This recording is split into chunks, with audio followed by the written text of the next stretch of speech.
Hello, I'm back from US and I'd like to share with you my latest purchase. This Hourglass palette was in my wish list. I picked from the Hourglass website because I was in US, so I managed to place my order from the Hourglass website, and that means that I was able to customize my palette. I picked the Heavy Light palette, customized with the lotus flower packaging because I didn't like the eye, but I picked the color number 2. So the color story that officially is for medium skin tone. Now, if you have watched my previous video about these Hourglass palettes, you know that from the analysis I did of the color stories of the palettes, this was the coolest in tone. And the reason is it has 3 shades that are cooler, and the coolest shades are the 2 blushes that unfortunately are, at least on my skin tone, quite similar. I'm going to swatch it in a moment, and the bronzer.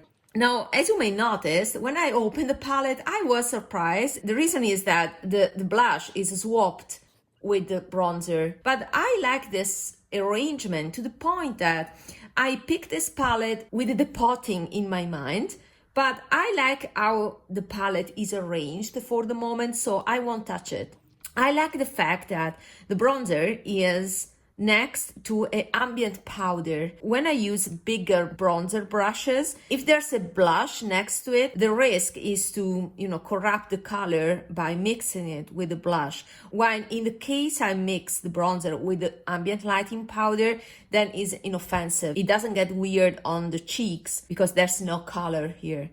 However, this is quite yellow, so it tends to warm up the color of the bronzer if I mix them up. So I prefer to use the bronzer alone, but just in case it mixes with the ambient lighting powder, is not a big problem. So let's proceed with the swatches. So there are 3 blushes that are these 3. Let me see. Here, the numbers here in the packaging reflect the original arrangement with the 6 that is a bronzer. But consider that 6 and 4 are swapped. Therefore, the blush here is number 4, is Oasis Glow. So it's this one, and I don't like it. I tried everything, of course, but I don't like it because on me it's quite warm. You can see that is practically orange. It's a light orange on my skin. And yeah, it's too warm. So in the future, I'm done with this year because I believe that all the palettes are more or less the same. And I recommend watching my previous video about the color analysis of these 3 color stories for the holidays 2024. So I'm done this year. This will be my palette. And of course, I won't be able to finish this palette in 1 year because it is full of very colorful pans, and I don't pan this type of color makeup in 1 year. I can do it with an ambient lighting powder, but with colors I won't. And therefore, if in the future years Hourglass will decide to provide cooler tone palettes, or what is mostly probable, a mixture of cooler tones and warmer tones, well, I will depot this and I will replace it with a cooler tone powder because this is too orange for me. And you can see how it turns orange. They also turned a bit warmer with time. And you can see there's also a bit of a sheen on this blush. Not my favorite. And yeah, that's the problem with these pre-made palettes, right? Because of course you have some shades that you like and the other ones that you will never use.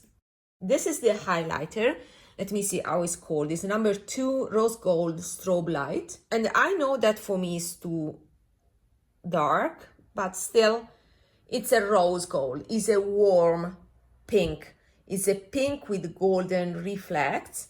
So yeah, it's a highlighter. To be honest, this is the only one that I have not used. I'm not into highlighters anymore, and the only highlighter that I would have liked is the one from the Jellyfish palette from last year that was reproposed in the Barney's Volume 2 palette that unfortunately I've been almost 1 month in US, and in all this time there was no restock of that Barney's Volume 2 palette.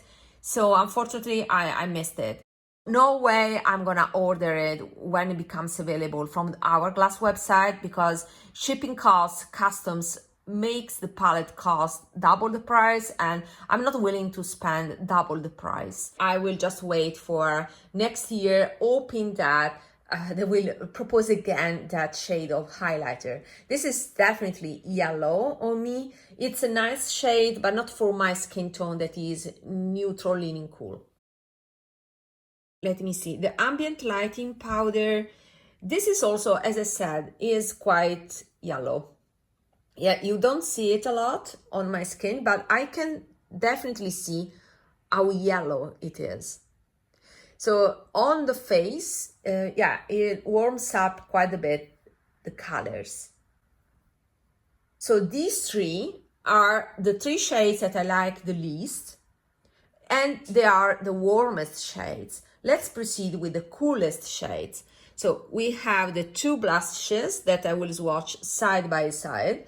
One is a more neutral pink and the other is more of a vibrant coral. This coral is my favorite shade of the palette. So let me swatch. This is the pink, so this one, that is cooler, but this is the vibrant coral. They look different, but if I sheer out the color, the coral, as you can see, becomes identical to this other blush. You see, can you distinguish among them? I don't think so. I don't think you would say that these two are two different blushes. What I can tell, let me try to focus by removing the background here. What I can tell is that this cooler shade here is more shimmery compared to this blush that is more matte, but it's always a satin matte type of blush. This is my favorite in terms of formulation. I like satin mattes, and in terms of color. It brings life to my face to the point that I wanted a palette because I tried this blush on me on the counter, and I decided based on this blush that I wanted this palette. And I was going to purchase the one, the standard one with the Evil High. And just by chance, that day I was at the Ulta, I remember, they didn't have available the palette. So I had to wait. And I'm glad I couldn't find that palette, because then I found that it was possible to customize it on Hourglass website. So I went for it. So I have my perfect, let's say, combo of packaging. This is not my favorite, but out of the three this year, this was my favorite. And the color story, that again is not my favorite in absolute terms, but among the three released this year is a favorite. And this is the bronzer. And yeah, in a future video, I will focus on the bronzer and compare it to other bronzers. This is quite warm on me, but it's nice. I mean, it's one of the best bronzer shades that Hourglass has ever released. The one from the Dragon palette is a tad lighter, but a tad warmer, unfortunately. So that was also the reason why I went for this Evil palette, and the reason are these two shades. This was a nice addition, but is too similar to this once sheared out. So practically, this I don't mind. So I'm glad it is here. So yeah, I said, okay, there are 4 shades, 1, 2, 3, 4 that I can use out of this palette that for me is good enough. Not perfect. Yeah, I wish this was replaced with a cooler shade, but different from these two. Or another ambient lighting powder that was lighter. Or that whitish highlighter that I wanted. So yeah, to me, the perfect palette would have been a combination of this and Barney's Volume 2 that I also preferred in terms of the packaging. But yeah, there's that. These are the swatches. This is my purchase with all the caveats that I just talked about. Okay, then another achievement is this palette that has become my favorite ambient lighting powder. And here it is. Here there was the orange shade, the orange blush from the Tiger palette. And what happened was that during these sales, on Sephora Italy, I found a single mono of the dim light. That is my favorite ambient lighting powder here, and it's also here, it's the same shade. And it was on sale for half the price, so I paid 11 euros for this shade. And I said, okay, I can actually put that orange blush, orange terracotta blush, on this packaging and keep it alone, because it was corrupting and preventing me to use this palette, because that orange placed here, was very unpractical, because with bigger brush I unavoidably put the brush, the bristles, into this shade that was very prominent, let's say, and I didn't want orange on my face. This is not a shade in my color palette if I consider my skin tone, so it's outside my palette, not very flattering on me. Still is an amazing shade. I don't know if I want to declutter it because it's very unique from Hourglass. It's a terracotta shade.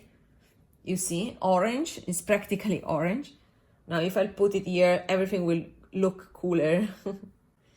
But this is it. You can see it's even more orange than this. So it is a nice shade that for my skin tone is, too yellowish, you know, it's here. If I notice I won't reach for it, I will declutter it.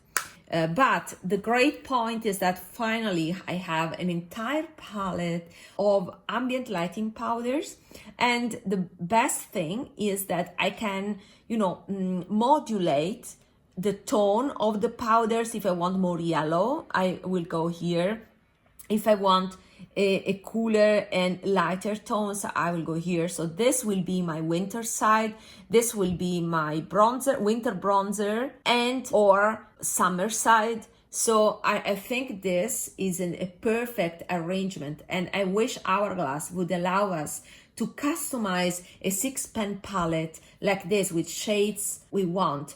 My ultimate goal is to have an ambient lighting palette, and I have it now, and an Hourglass color palette with maybe bronzers and blushes. And this will be my starting point, and with time I will remove the warmest shades or repeats. So I think I will remove in the end these 3 and then place other colors that I like more. This is my ultimate goal, but there's no rush, no pressure. I will build my Hourglass palette with time, the same as I did with this, because it took me 2 years to get to this level. Having a palette of just ambient lighting powders is my perfect choice. I mean, I like that it has a decoration, so it's something special, and I like the palette form. So instead of a single would be actually the sum of 4 of these. Is bigger, of course, than one. But for me, this is better than a single because it gives me variety in tone and the customization that I find it very, professional, right? It's kind of makeup artist inspired. I know I have specific taste and this wouldn't be popular, but I think that many makeup artists would like to customize the tones like I did here. I think that there's definitely a market for something like this.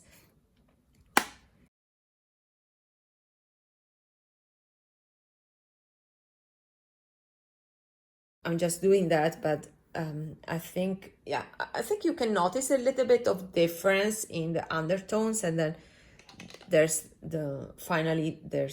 dim light. First of all, with time it turns a bit mauvish, and therefore is perfect as a very light bronzer in winter. So I love this palette. So that's it, and see you in my next video. Bye!